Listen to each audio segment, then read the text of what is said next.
Hello everyone, the Tactical Critic here, and today, instead of my usual one-game review, I'm going to be covering Paladins and Overwatch 2, two games that are very similar, where I will be breaking down the differences between the two games and attempt to answer the question, can Paladins replace Overwatch 2?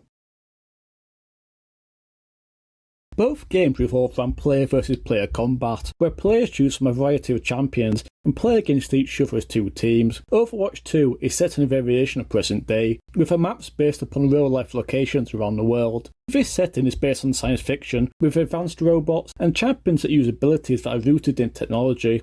On the other hand, Paladins is based entirely upon fantasy and is set in a fictional world. There are plenty of modern-day equivalent guns on display, but there's also various different species that the players can choose from, like a tree spit wielding an axe, a dragon with a cannon, an ice witch, and an armoured turtle with an anchor, along with many magical spells. I'm a huge fan of both science fiction and fantasy, and in this case, I don't feel that either game has an edge over the other in terms of the setting.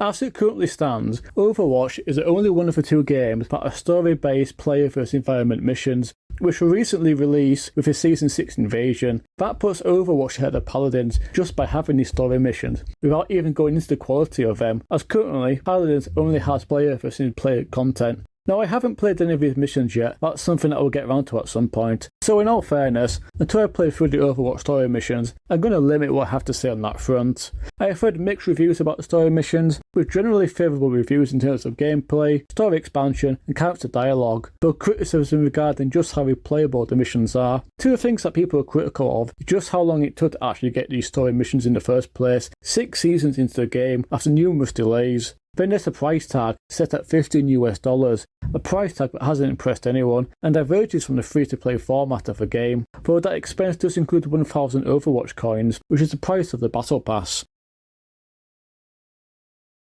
When it comes to selecting characters for each game, they both have their pros and cons. Both of them have different classes, damage, tank, support, though Paladins does have a fourth class, the Flanker, which is a far more manoeuvrable version of the damage class. Paladins allows you to choose any character type at the start of a game, regardless of what class they are, and which classes have been selected by other players. This means that the team composition can vary from game to game, so you can say have 3 damage and 2 tank characters on a team, without any supports. Overwatch 2 on the other hand has a fixed team composition, that being 2 damage, 2 supports and 1 tank. The game locks you into a specific class for each game, depending upon what classes you decide to search for, or what you end up getting. Whilst Paladins does have various champions that can heal others, the potential lack of support works just fine, but it's an important part of Overwatch. With Paladins, the champions will generate health after not taking damage for a short amount of time, which means that there's no need to have a nearby healer, so long as you can avoid taking damage for several seconds. But with Overwatch, health doesn't regenerate, which means that having a healer is very useful, especially during prolonged combat. In this regard, I prefer the Paladins way of allowing you to choose whichever class you like. When it comes to choosing champions, Overwatch has the advantage, allowing players to change champions whenever they die, so long as the champions are all part of the same class that you were assigned at the start of the game. Paladins, on the other hand, locks you into your chosen champion at the start of the game, with no option to change your champion at any point. I prefer the ability to change champions, as this both allows players to test out champions in real player versus player combat, and it allows for more tactical gameplay, as each character is unique, so players can adapt their champion selection to help counter who the opposing team are playing as.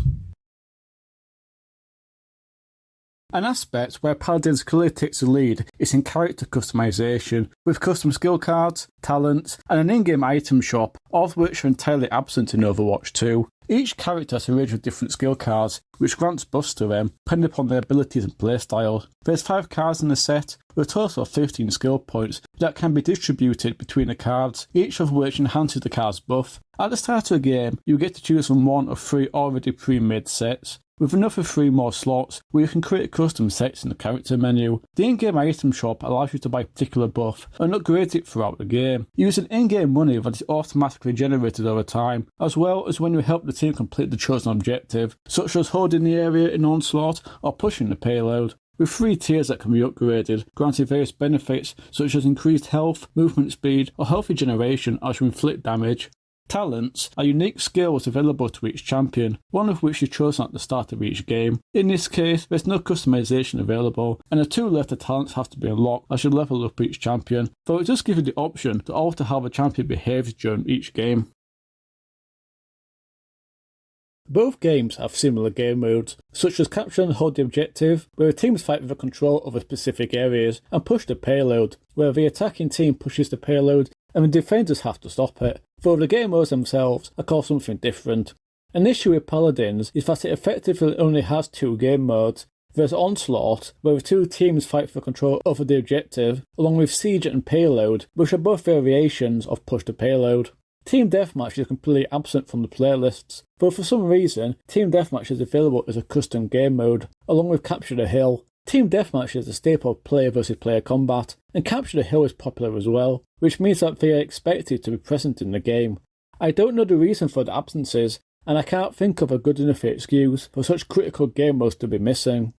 When I was writing this script, there was no Team Deathmatch mode, as you can see from the game footage. However, that has changed since then, though not in a good enough way. There are these events which run for a few days, which can feature different maps, or a specific champion that you have to play, which from what I've played have all been Team Deathmatch modes. Whilst this is generally good, my original point still stands. Team Deathmatch should be a core game mode, not something that happens every so often. I also don't like having to play as a specific set champion, where everybody plays as the same champion. I want the freedom to choose who I want.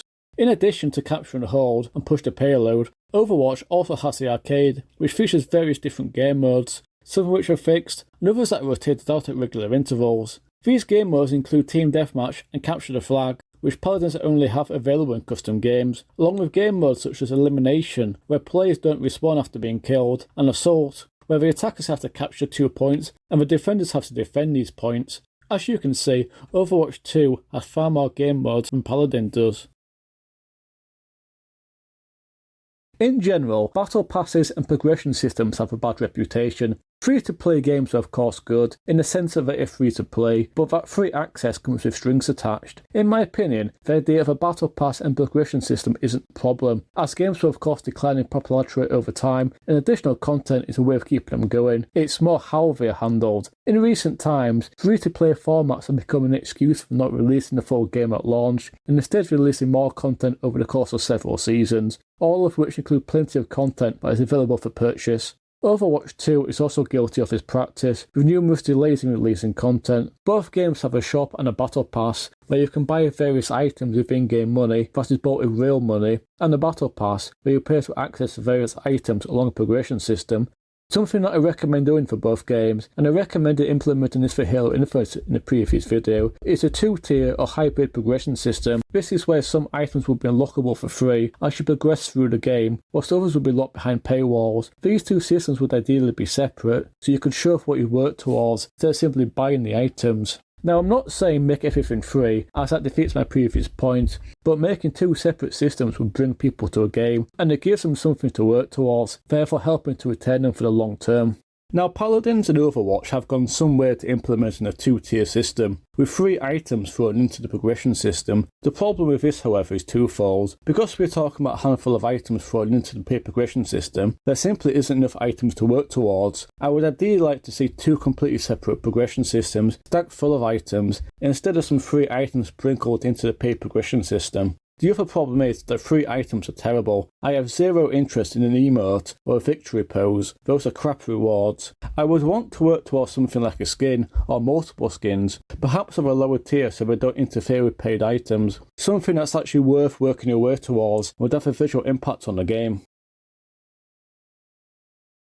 When it comes to the visuals, Overwatch is noticeably better, which you can clearly see when you put the 2 games side by side. Overwatch was a more grounded and realistic visual style, whereas Paladins is more of a cartoon style, with a generally more colourful map. Whilst I don't dislike the Paladins visual style, it can be said that the visuals simply don't stand up to Overwatch. One obvious reason for this is the company behind Overwatch 2, Blizzard Entertainment, is a far bigger company than Hi-rez Studios and Evil Mojo, who develop Paladins, and so they have far more money to throw at the project. This lack of resources on Paladins front is of course not the easiest issue to address, but I feel like this is a major issue and it does need to be addressed in some form if I want to compete with Overwatch 2.